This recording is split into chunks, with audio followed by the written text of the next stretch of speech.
Hey, what's up? It's me, Jessica J, and I was just wondering if you've ever sat and thought to yourself, are there some things she doesn't want me to know? Well, if so, I'm glad you asked, because what makes this different from my other video about things women will never tell you is that these things you'll probably eventually find out without us wanting you to find out. Come back.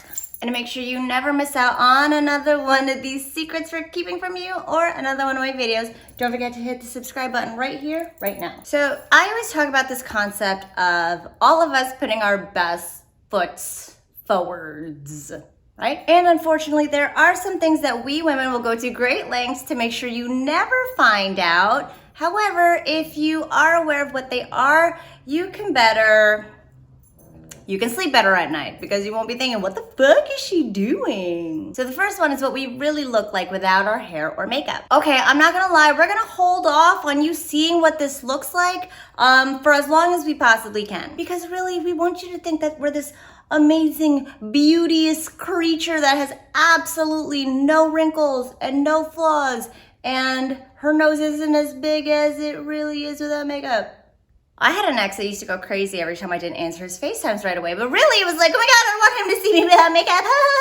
So if you notice she's backing out on certain plans like hiking or anything super intense that would mean her hair would get ruined or her makeup wouldn't be flawless, don't take it personally. Which brings me so elegantly into number 2, which is how insecure we really are. Okay, I don't care how hot she is, at the end of the day, she's still that girl who goes and looks in the mirror right before she leaves and thinks, wait, do I look okay in this? At the end of the day, we're human. We're not perfect, but we don't want you to see that weakness in us because we want you to see us as that strong, independent female that we're supposed to be. So if you notice that she's not eating as much as you're eating on that date, or maybe she gets really shy and quiet around your friends and family, really it is a way of her being like, oh no, what's he gonna think? Or even, oh no, what are they gonna think? Number 3, how much we're constantly talking about you. Okay, this has happened on more than one occasion where one of my girlfriends and I will be texting about some dude she's seeing and she accidentally texts him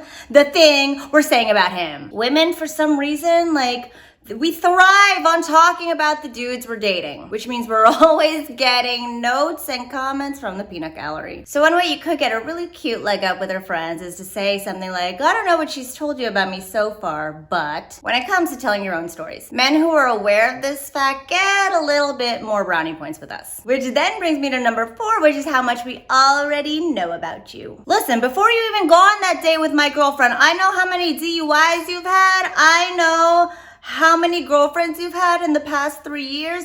I know the last relationship you were in and how long it was. And I know that your mom's dog just died. My condolences. Either way, women are I don't even know why we're like this. I'm gonna have to think on this for a little bit. But we be stalking, and we be stalking hard. It's like our favorite fucking thing to do. If I showed you the group text between me and my girlfriends now, they're basically just screenshots of conversations and Tinder profiles. What can I say? We wanna know who we're dealing with nowadays, because nowadays anybody can seem charming while actually being a murderer. Number 5, how hot we think your friends and your family and your coworkers really are. I once dated this guy that, first of all, he had an identical twin brother, and his friends, I had the hugest crushes on 2 of his friends because they were just so cute and funny. And anyway, I didn't want him to know this. So oftentimes I would back out of hanging out with him and these guys, or I would be a big asshole to his brother and his friends. Because I don't want him to know that I think his fucking identical twin brother was also hot and that his friends were just charming and hilarious,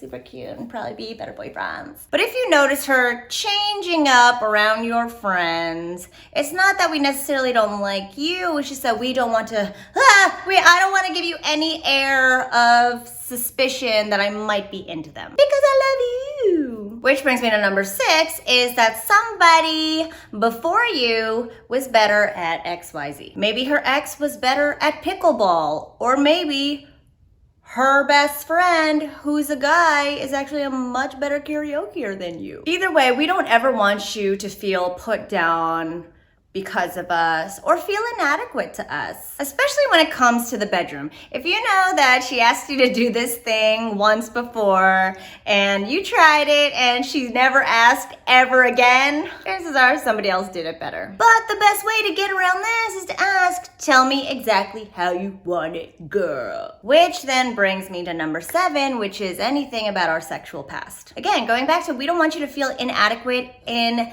any way at our expense because we want you to feel good about yourself with us. We want you to think that you're the most amazing person on the planet. So no, she's not going to be very forthcoming about how many men she's really slept with, or even that maybe she took part in a few Molly-induced gangbangs in her heyday. Either way, if it's not an absolute necessity, like do you have AIDS, don't go digging because you might not like what you find. Plus, what does it have to do with how happy you guys are right here, right now together? And if you are going through a little something extra where you're like, I don't think this chick is honest at all, I might need help, don't forget to partake of one of my 3 membership programs where you and I can work one-on-one together to help you get and keep the women you really want, or to uncover those secrets that you don't know she's keeping from you. Thanks for watching as always, and I'll see you guys next time.